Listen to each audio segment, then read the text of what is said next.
وَأَقِيمُوا وُجُوهَكُمْ عِنْدَ كُلِّ مَسْجِدٍ، اور سیدھا رکھو اپنے چہروں کو ہر مسجد میں۔ پہلا مسئلہ یہ ہے کہ ہر مسجد قبلہ رخ ہونا ضروری ہے۔ وَأَقِيمُوا وُجُوهَكُمْ عِنْدَ كُلِّ مَسْجِدٍ۔ دوسرا یہ کہ ہر نماز کے لیے قبلہ رخ ہونا ضروری ہے۔ وَأَقِيمُوا وُجُوهَكُمْ عِنْدَ كُلِّ مَسْجِدٍ۔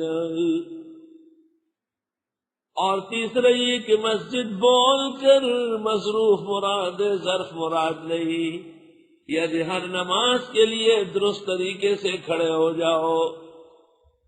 فتاوی شام میں لکھا ہے نیت باندھتے وقت سر جھکانا بدعات میں سے ہے، بہت ناکارہ مکروہات میں سے، سر سیدھا رکھو قبلے کی طرف۔ وَأَقِيمُوا وُجُوهَكُمْ عِنْدَ كُلِّ مَسْجِدٍ۔ اور چوتھا یہ کہ ہر مسئلہ اور ہر عقیدے کی بنیاد مسلمانوں کی مسجد ہے۔ پانچواں یہ کہ ایمان کے بعد سب سے بڑا تعلق مساجد سے ضروری ہے۔ اور چھٹا یہ کہ عقیدے اور اعمال کا معدن و مرکز مسجد ہے۔ اور ساتواں یہ کہ شیطان سے بچنے کے لیے مسجد کا رخ کر لو۔ اور آٹھواں مسئلہ یہ کہ ہر وہ جگہ جو مسجد سے دور کرتی ہے وہ شیطان کا ٹیا ہے۔ اور نواں مسئلہ یہ کہ آسمان کے نیچے زمین کے اوپر سب سے محترم و مکرم مقام مساجد ہے۔ اور دسواں یہ کہ خدا کی رحمت اور مدد و نصرت سب سے پہلے مساجد میں نازل ہوتی ہے، پھر وہاں سے تقسیم ہوتی ہے۔ گیارہواں یہ کہ جب مسجدوں کا یہ مقام اور مرتبہ موجود ہے تو اے ظالم درگاہوں میں کیوں جاتے ہو؟ یہ 11 مسائل۔ وَأَقِيمُوا وُجُوهَكُمْ عِنْدَ كُلِّ مَسْجِدٍ، اور سیدھا رکھو اپنے چہروں کو مسجدوں میں۔ مسجد آتے وقت انسان بنو، سر ڈھکو، پانچے اوپر کرو، دایاں پاؤں آگے رکھو، اللہ مفتح لی ابواب رحمتک پڑھ لو، اللہم صلی وسلم علی النبی پڑھو، اور وہ جو مشہور ہے الصلاۃ والسلام علی رسول اللہ، وہ روایت کمزور ہے، اصل روایت ہے ثم صلی علی النبی، یا رب صلی وسلم علیہ۔ وَادْعُوهُ، ایک اللہ کو پکارو، مخلصین لہ الدین، مضبوط ہو کر عقیدے میں، خالص ہو کر۔ کما بداکم تعودون، جیسے شروع میں پیدا کیا تم کو لوٹو گے اس کی طرف۔ فریقاً ہدا، ایک جماعت کو ہدایت مل گئی ہے، موحدین متبعین سنت کو، وَفَرِيقًا حَقَّ عَلَيْهِمُ الضَّلَالَةُ، اور ایک فریق پر ثابت ہو گئی گمراہی۔ یہ کون لوگ ہیں؟ إِنَّهُمُ اتَّخَذُوا الشَّيَاطِينَ أَوْلِيَاءَ مِن دُونِ اللَّهِ، انہوں نے بنایا تھا شیطانوں کو خیر خواہ اللہ کے سوا، شیطان کی باتیں مان رہے تھے۔ آج ادھر قوالی ہے، آج ادھر عرس ہے، اس وقت فلاں جگہ میلہ درگاہ پہ لگائے، وَيَحْسَبُونَ أَنَّهُمْ مُهْتَدُونَ، اور یہ گمان کرتے تھے کہ یہ بے ہدایت پر ہے۔ یا بنی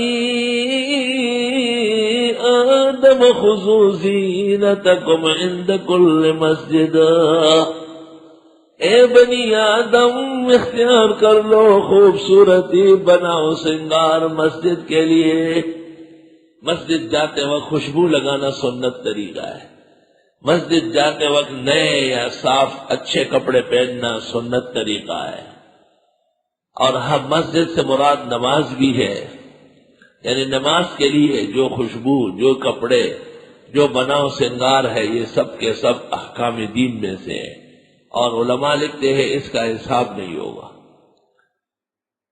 اے آدم کے بیٹو اختیار کر لو، بناؤ سنگار نمازوں کے لیے. ظرف بول کر مظروف مراد. اور مسجد جاتے وہ خوشبو مہکانا سلف کا طریقہ ہے. وَكُلُوا وَاشْرَبُوا وَلَا تُسْرِفُوا، کھاؤ اور پیو، زیادتی مت کرو. اتنا مت کھاؤ کہ کھانا تمہیں کھائے. إِنَّهُ لَا يُحِبُّ الْمُسْرِفِينَ، بے شک وہ پسند ہی نہیں کرتے حد سے بڑھنے والوں کو. قُلْ مَنْ حَرَّمَ زِينَةَ اللَّهِ الَّتِي أَخْرَجَ لِعِبَادِهِ وَالطَّيِّبَاتِ مِنَ الرِّزْقِ، آپ فرمائیں کون ہے جس نے حرام کیا اللہ کی دی ہوئی زینت، وہ جو اللہ نے پیدا کی اپنے بندوں کے لیے، صاف ستھرا رزق، جائز لباس، جائز خوشبو، جائز عبا، جائز امامہ، جائز ٹوپی اور رومال. کون ہے جو اس کو ناجائز کہے؟ وہ تو یہ بات ہے من الرزق. الحمدللہ. امام اعظم کے بارے میں ہے کہ حضرت ایسا پوشاک پہنتے تھے جو بادشاہ بھی ان سے خوفزدہ رہتے تھے.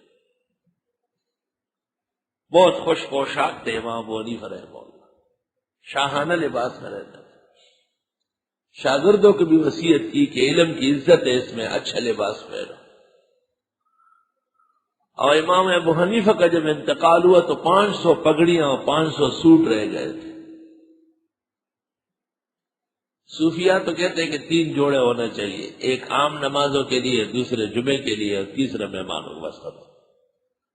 صوفیہ کرام، اس زمانے کے صوفی تو مت پوچھو، وہ تو بالکل کوفی ہے. امام ابو یوسف رحمہ اللہ نے کہا ہے کہ جب ہم بادشاہ کے دربار میں بیٹھ گئے تو ہمیں اپنے استاد کی عقل و دانشمندی یاد آئی کہ ابو حنیفہ نے صحیح تربیت کی ہے.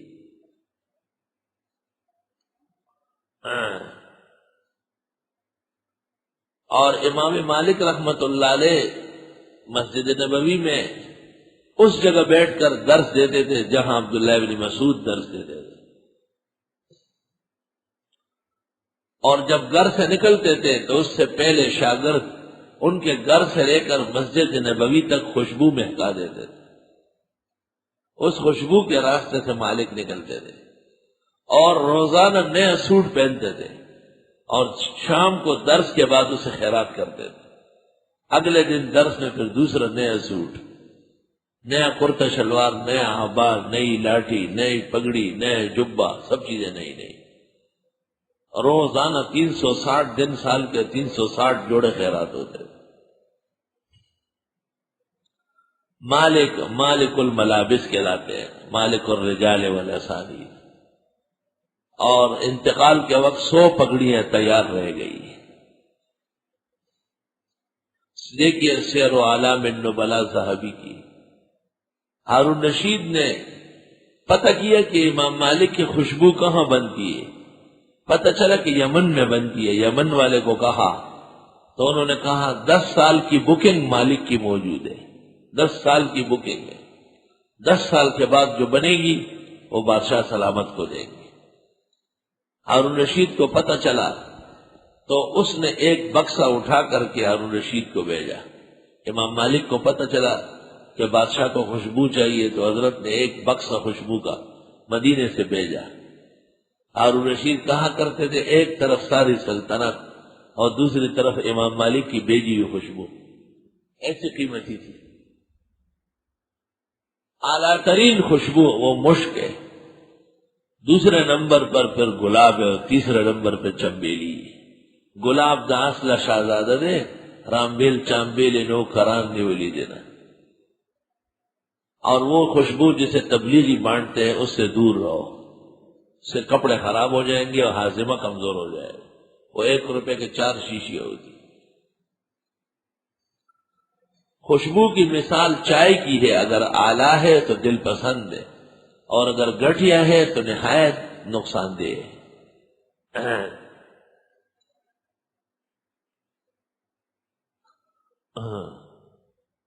آپ فرمائیے کون ہے وہ جو حرام کر دے اس زینت کو جو اللہ نے بندوں کے لیے پیدا کی.